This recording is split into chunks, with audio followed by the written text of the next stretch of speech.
Notorious DJ.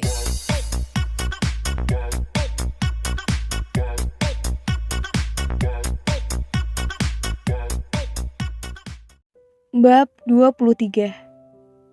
Makan malam telah selesai. Mama Erika dan Milan baru saja masuk meninggalkan ruang makan. Di sana masih ada Chelsea dan Nara, duduk menyantap makanan penutup. Rah, ke Mas Joko yuk. Selera makanku hilang, gara-gara mama suruh jadi WO adik Kak Kai. Oceh Chelsea. Aku mau sih, aku juga lagi stres gara-gara kakak galakmu itu. Aku gak jadi MO anak Pak Lurah. Ungkap Nara kali ini tak dapat menahan emosinya. Gagal, Kak Milan memang menyebalkan. Chelsea memasang wajah prihatin. Baiklah, ayo kita pergi saja. Ajak perempuan cantik ini. Kakakmu? Bagaimana jika dia mencariku? Udah, gak apa, cuman sebentar. Aku ajak Vino juga. Ucap Chelsea santai merangkul tubuh Nara untuk ikut dengannya. Dua sahabat ini mengendarai mobil ke tempat yang dituju. Setelah beberapa menit mengemudi, akhirnya sampailah mereka di tempat yang dituju. Sebuah warung yang berpelang bertuliskan Mas Joko. Nara dan Chelsea kini berada di sebuah warung bakso langganan mereka bertiga. Saking seringnya mereka kemari, pemilik tempat pun sangat mengenal mereka. Mas Joko, biasa. Teriak Chelsea duduk. Setelah memesan dan menunggu, beberapa saat pesanan mereka pun telah terhidang. 2 mangkuk bakso panas dengan asap mengebul. Ih, males banget sih ngurus pernikahan adiknya Kak Kai. Oceh Chelsea sembari mengaduk baksonya. Emang kenapa sih? Tanya Nara, akhirnya angkat bicara. Kau tahu kan aku dari dulu gak suka sama Kak Kai. Menyebalkan. Obrolan terhenti saat pemuda tampan mengenakan kaos putih dan jaket jeans baru datang. Ikut duduk berhadapan dengan mereka. Vino, kau lama sekali, gerutu Chelsea sembari menyantap bakso pesanannya. Hal yang menyebalkan adalah ketika bilang OTW tapi ternyata masih rebahan di rumah. Sambung Nara. Hei, ini aku juga udah kabur demi kalian. Balas sang fotografer memasang wajah datar. Sungguh, dua sahabatnya ini membuatnya pusing. Tumben ngajak kesini, kata Vino. Tangannya pun terulur, menyambar mangkuk bakso yang sedang disantap Chelsea. Vino itu punya aku, sembur Chelsea saat Vino merebut mangkok baksonya. Udah, kau pesan lagi, aku udah lapar banget, ucap pemuda ini, kemudian menyedok bakso Chelsea yang telah berada di hadapannya. Ih, gadis cantik ini berdecak kesal. Kau bukannya udah makan di kondangan? Iya tadi, tapi aku tertipu. Tertipu? Alis Chelsea berkerut menatap Vino. Iya, aku kira daging rendang. Ternyata cuma lengkuas. Salah ambil. Ucap sang fotografer kondangan ini dengan cengiran. Chelsea mendesis, lalu menatap ke arah tempat di mana bakso diracik. Mas Joko, bakso satu lagi. Teriak Chelsea, memancing pengunjung menatap ke arah mereka.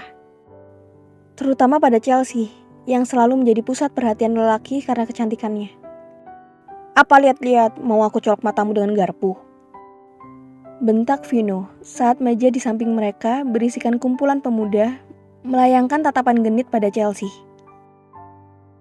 Vino memang tak suka jika ada yang mengganggu bahkan hanya menatap genit kedua sahabatnya. Sejak dulu, Vino selalu melindungi dua perempuan cerewet ini dari apapun. Dan Chelsea dan Nara pun telah mengerti jika Vino sangat menjaga mereka. Tambah kerupuk paksitnya juga bang, 5 mangkok. Teriak Nara membuat amarah Vino tertahan. Mata mereka membulat menatap Nara. Banyak banget Rah. Protes mereka melupakan kejadian tadi. Daripada aku ngomel, lebih baik aku ngunyah kerupuk, seru Nara. Ada apa? Tanya Vino menunjuk Nara dengan ekor matanya. Orderan anak Pak Lurah gagal, jawab Chelsea. Oh, gagal.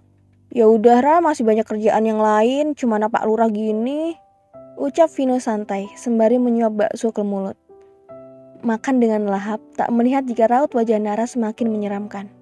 Plak! Nara menggebrak meja, membuat Chelsea dan Vino terjengkit kaget, hampir tersedak. Vino dan Chelsea kompak menatap. Gadis berkacamata ini memasang wajah kesal. Seolah tak terima mereka menganggap enteng orderan anak Pak Lurah. Vino, kau tahu kan, kalau kita ingin ke puncak kita harus menggunakan tangga. Dan anak Pak Lurah adalah tangga untuk aku meraih kesuksesan sebagai MUA. Seru Nara berapi-api, namun yang terjadi... Chelsea dan Vino saling tatap setelahnya. Kompak tertawa keras, merasa lucu ucapan Nara. Kenapa kalian tertawa? Lucu aja Ra, bayangin anak Pak Lurah jadi tangga. Ujar Vino terkekeh. Vino? Geram gadis berkacamata ini. Dari MUA anak Pak Lurah dulu, nanti akan ada cuan yang lebih banyak. Itu bisa jadi batu loncatan untuk karir MUA aku. Sembur Nara pada dua sahabatnya. Itu sih bukan batu loncatan Ra, itu cuma batu bata. Sosor Chelsea hanya terus terkekeh, membuat Nara kesal pada dua sahabatnya ini. Sih, manik mata Nara memicing. Kalian ini kerupuk aja berkembang, masa aku enggak? Karir meriasku stuck, cecar Nara. Berkembang kayak kerupuk. Kembali dua sahabat ini kompak tertawa. Dasar, kalau aku jadi MUA kelas atas, bayaranku kan mahal. Sekarang aku kesulitan keuangan, curhat Nara. Kalau masalah uang, tenang aja Rah. Pakai aja tabunganku yang ada denganmu, sela Vino. Pakai uangmu? Itu namanya hutang, Vin. Aku harus membayarnya. Itu modal nikahmu tuh, balas Nara. Tenang aja, gak usah bayar hutang Rah. Cukup kau yang jadi penebus hutang, nikah sama aku, ucapnya dengan enteng, menggoda Nara dengan menaik-naikkan alisnya. Gila, jadi Nara ntar dipakai bayar hutang. Kok sama gitu ya? Kayak cerita Siti Ropeah. Celetuk gadis cantik ini. Siti Nurbaya woi, teriak Nara kesal di telinga Chelsea. Salah ya Rah? Si terkekeh sambil memegang telinganya. Puas membuat Nara semakin kesal. Kalau Datuk Maringginya kayak gini juga, kau gak akan rugi. Tampan, keren, udah punya pekerjaan, ucap Vino berbangga hati sambil menepuk dadanya. Yalah Vin, masa aku nikah gara-gara bayar hutang? Nikah sama sahabat sendiri lagi, oceh Nara. Lihat ini. Vino menunjukkan kerupuk pangsit yang ada di tangannya. Sama seperti yang kau bilang, kerupuk aja berkembang, masa hubungan kita enggak? Ucap Vino sembari menyuap kerupuk ke dalam mulut, membuat dua gadis ini memutar bola mata malas. Mereka pun kompak melempar kerupuk padanya. Ah, kalian, protes Vino. Obrolan terus berlanjut. Suara riuh kehebohan bag dunia hanya milik mereka bertiga saja.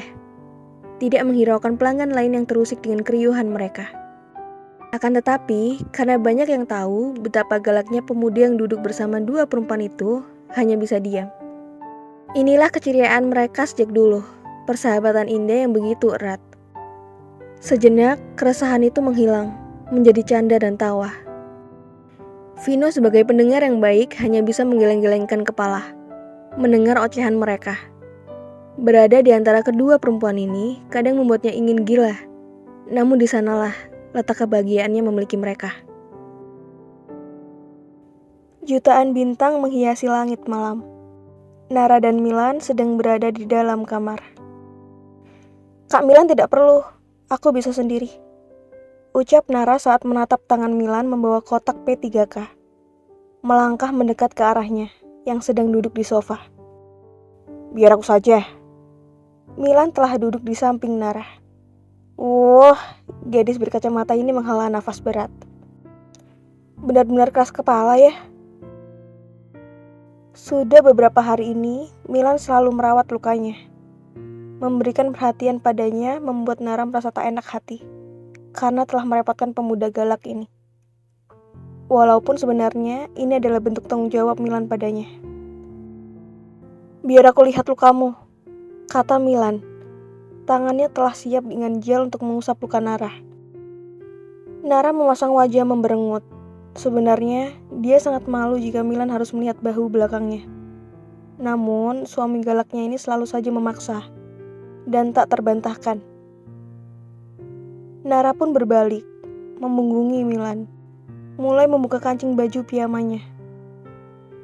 Setelah membuka 3 kancing, ia pun menyibak kain itu, memperlihatkan cederanya. Kelopak mata Nara terkatup saat merasakan jari telunjuk Milan menari di kulitnya. Memarnya sudah hilang, hanya tinggal sedikit bengkak, ucap Milan dari balik punggung Nara. Nara menarik kedua sudut bibirnya, mendengar keadaan lukanya dalam kemajuan pesat, karena menerima perawatan dari Milan. Nara menolehkan kepalanya ke belakang, menatap Milan. "Berarti aku sudah boleh mengambil pekerjaan, Kak?" Tanya Nara dengan cengiran. Masih berharap. Padahal dia tahu, baru saja memancing kemarahan pemuda galak ini. Milan memutar bola mata malas. Gemas si culun selalu saja membahas pekerjaan. "Au!" Pekik Nara saat jari telunjuk Milan menekan lukanya. "Kak Milan?" protes Nara. "Masih sakit kan?" ucap Milan dengan seringai di wajah tampannya. Nara tertunduk lesu. Dia kesakitan, berarti jawaban Milan pasti tidak. Karena pemuda itu ingin dia pulih sepenuhnya. Milan telah selesai mengoles gel di bahu belakang Nara. Gadis ini pun kembali memperbaiki pakaiannya. "Kau harus istirahat agar cepat sembuh, biar aku gak perlu mencemaskanmu lagi," sungut Milan. Nara menghela nafas berat. Dia kan juga tidak mau dalam keadaan seperti ini. Deret, deret. Suara gitar ponsel terasa dari saku kantong celana Nara. Ia pun meraih ponselnya. Alis Nara berkerut saat hanya angka yang tertulis di layar ponselnya. "Gak ada namanya," ucap Nara menatap Milan yang masih duduk di sampingnya. "Ya, halo? Dengan Nara?" "Iya saya, ada apa ya Mbak?" "Yang MUA itu kan?" "Iya Mbak." "Saya ingin mengenakan jasa Anda sebagai MUA untuk pernikahan saya bulan depan. Apa Anda bisa?" "Oh, bulan depan. Saya bisa Mbak," ucap Nara dengan senyum terkembang. Dia dapat pelanggan. Bulan depan lukanya pasti sudah sembuh. "Bisa atur pertemuan kita?" "Iya Mbak, maaf nama Mbak siapa?" "Astaga, saya sampai lupa. Saya Dinda. Saya dapat nomor kamu dari Kak Kai." "Kak Kai?" Nara mengerutkan alisnya. "Iya, saya saudaranya." "Mbak adiknya Kak Kai?" ulang Nara memastikan. "Iya." Sejenak Nara terdiam, mengingat memori pembicaraan Mama Erika dan Chelsea tentang pernikahan adik Kai yang akan dilaksanakan dengan meriah, dengan anak pejabat, dan Chelsea juga menjadi WO. "Anda yang akan menikah dengan anak pejabat itu kan?" sosor Nara tanpa basa-basi. Milan yang dari tadi mendengar interaksi Nara memutar bola mata malas akan pertanyaan norak Nara. "Iya." Nara tercengang. Jantungnya seakan terjun bebas saking senangnya. Tubuhnya lemas. Dia pun meraih lengan Milan yang duduk di sampingnya, mencengkramnya kuat. "Ah!" teriak Nara girang. "Aduh culun, sakit," ringis Milan pelan tanpa suara saat tangan Nara mencengkram kuat lengannya. Senangnya mendapatkan pekerjaan dari adik Kai. "Mbak memilih saya sebagai MUA Mbak?" tanya Nara memastikan lagi, seolah tak percaya. "Iya." Nara semakin gemas, cengkraman tangannya semakin menguat. Tak menyadari jika kuku-kuku lentiknya tertancap di kulit lengan Milan. "Kita atur pertemuan secepatnya." "Iya Mbak, terserah Mbak saja kapan waktunya. Saya pasti bisa." Entah sudah sesenang apa perasaan Nara, dia bak menang undian. "Baiklah, nanti aku hubungi lagi." "Iya Mbak, terima kasih karena telah memilih saya." Gemas Nara semakin mencengkram lengan Milan. Milan semakin meringis menahan sakit. Andai tak ingin suaranya mengganggu telepon penting itu, ia mungkin sudah memarahi si culun. "Sama-sama." Panggilan telepon terhenti. Nara mengembangkan senyumannya, menatap layar ponselnya. "Culun, kau mau mematahkan tanganku?" sembur pemuda galak ini dengan tatapan tajam. Nara pun tersentak kaget, lalu menatap sebelah tangannya masih berada di lengan Milan. Akhirnya menyadari. Dengan cepat melepaskan cengkramannya. Maaf Kak, aku tidak sengaja." Nara mulai panik. Bisa-bisanya dia menyentuh pemuda galak ini. Kau mau mematahkan tanganku ya? Ketusnya. Tidak kak, maaf kak, aku tidak sadar. Ucap Nara dengan gelengan kepala. Wajah riangnya seketika berubah pias. Aku hanya sangat senang saya terpilih melihat adik kak Kai yang nikah dengan anak pejabat itu. Jelas Nara tertunduk, merasa bersalah. Milan mendesah kasar, merotasi mata malas.